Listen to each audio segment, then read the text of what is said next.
spiritual genius, explored the vast fields of spirituality, and evolved the remodeled system of yoga, with the result that it has become easy for all the souls to grasp it, and a good deal of time has been saved thereby. The world will be astonished if it views the system with heart's eye. Realization has become a very easy job now. The old idea that it is very difficult is now thrashed out.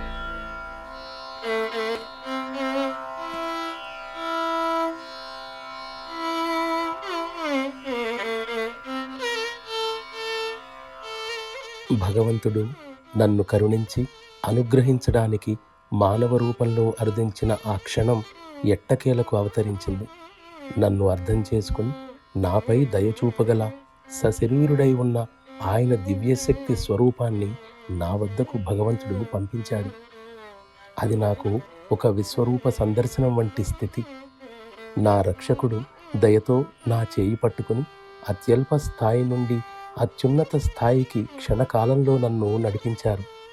ఆ స్థితిలో ప్రపంచంలోని ప్రతిదీ తమదైన దివ్యతతో వైభవంగా ప్రకాశించింది. నేను చూడవలసింది చూశాను, పొందవలసింది పొందాను. భగవద్గీతలోని మొదటి అధ్యాయంలో మొట్టమొదటి శ్లోకంలో దీనికి సమాంతరమైన దాన్ని మీరు చూడవచ్చు. నా వలనే అర్జునుడు కూడా సందిగ్ధతతో, అస్థిరతతో, చెదిరిన మనస్సుతో విహ్వలుడై తన ఆయుధాలను జారవిడిచాడు, యుద్ధం చేయనన్నాడు. ఆ పరిస్థితుల్లో శ్రీకృష్ణ పరమాత్మ తన అత్యున్నత వైభవ ప్రకాశంతో అర్జునునికి వెంటగా నిలిచి అతన్ని ఆ పరిస్థితుల్లో నుండి బయట పడవేయనట్లయితే పరిణామాలు చాలా శోచనీయంగా ఉండేవి. అదేవిధంగా అప్పటికి నేను ఉన్న కష్ట పరిస్థితుల నుండి నా సంరక్షకుడు నన్ను బయటకు నడిపించారు.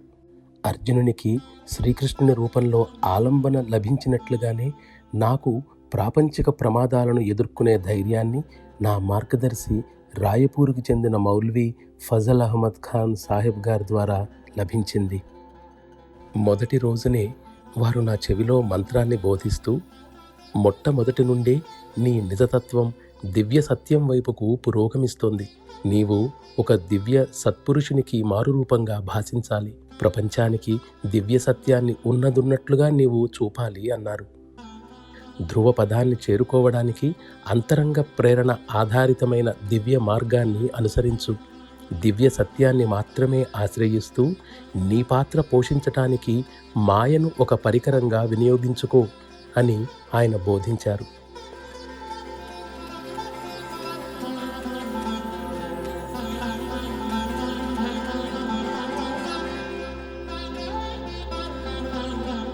నా ఆధ్యాత్మిక మార్గదర్శి ఈ విధంగా ఆదేశించడమే కాక, ఈ యాత్రలో ఎదురయ్యే ఆకర్షణల నుంచి నన్ను దూరంగా ఉండమని ప్రోత్సహిస్తూ దివ్య సందేశాన్ని ప్రపంచమంతటా వ్యాపింపచేయమని, ప్రతి ఒక్క వ్యక్తికి ఆ సందేశం చేరాలని ఆదేశించారు. కష్టాలతో కృంగిపోయి బాధలతో సతమతమవుతున్న ప్రజలకు స్వాంతన కలిగే విధంగా వారి అంతరంగ స్థితికి శక్తిని ప్రసరించమని వారు నన్ను ఆజ్ఞాపించారు.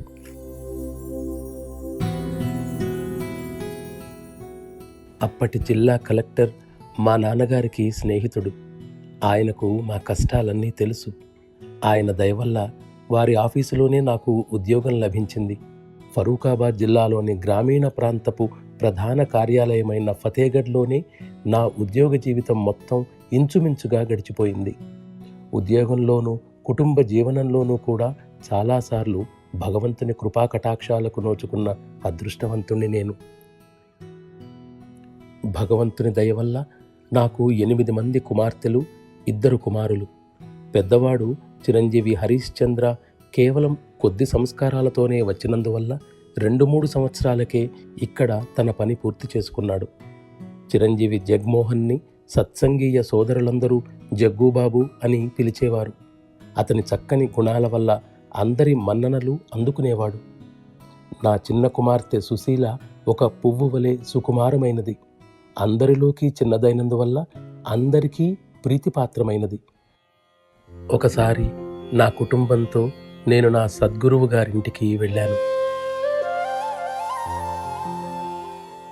ఆయన ఎంతో సంతోషించారు. వారు ప్రేమమయులు. అంతకు ముందెన్నడూ వారంత సంతోషంగా ఉండటం నేను చూడలేదు. పరస్పరం ప్రేమ ఉన్న చోట గౌరవం యొక్క ప్రత్యేకమైన అవసరం ఉండదు. గౌరవం ఉన్న చోట ప్రేమలో కొంత కొరత ఉంటుంది.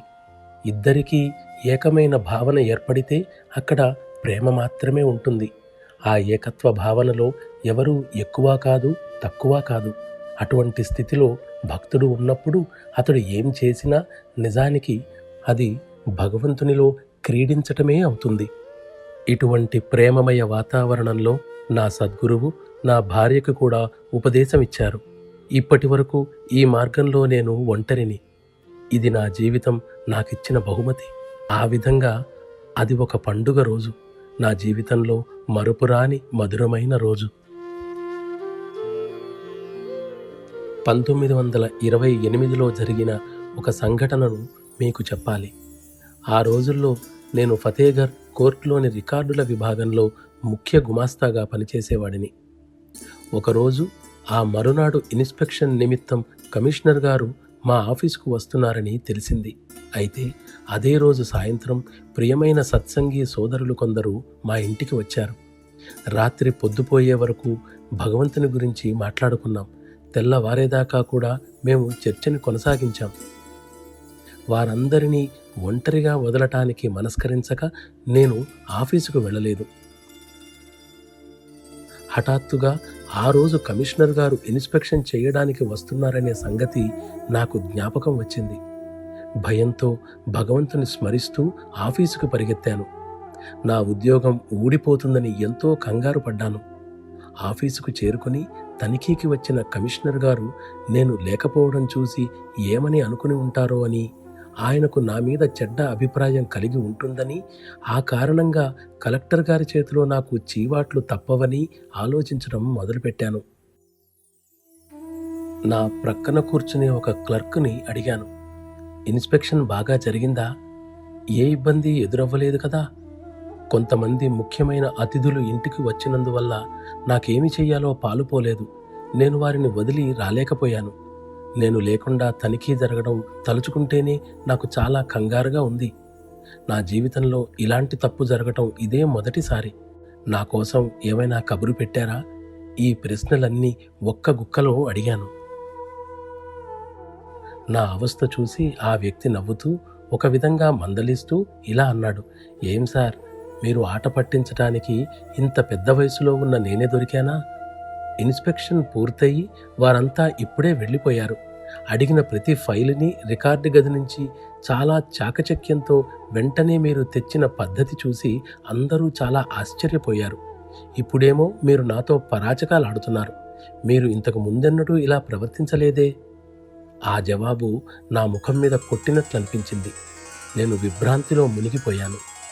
దీనంతటికీ వెనకాల ఎవరున్నారో తెలుసుకోవడానికి నాకు ఎంతో సమయం పట్టలేదు. నా ప్రభువే నా గైర్హాజరీలో తానే స్వయంగా తనిఖీలో పాల్గొన్నారు. నాలాంటి సేవకుని కోసం ఆయన ఇంతటి శ్రమ తీసుకుంటారని నేను కలలోనైనా ఊహించలేదు. నాకు చాలా దుఃఖం కలిగింది. తక్షణమే నా ఉద్యోగ బాధ్యతల నుండి విడుదల అవ్వాలని నిర్ణయించుకున్నాను. ప్రభుత్వ ఉద్యోగంలో ఆనాడే నా చివరి రోజు. అంటే ఇక నేను విశ్రాంతి తీసుకున్నట్లా?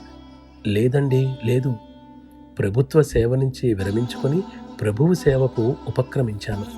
ఆయన సేవలోకి నన్ను ఎంచుకున్నందుకు, స్వయంగా ఆయన దర్శనం నాకు ప్రసాదించినందుకు నేను ఎంతో కృతజ్ఞుణ్ణి.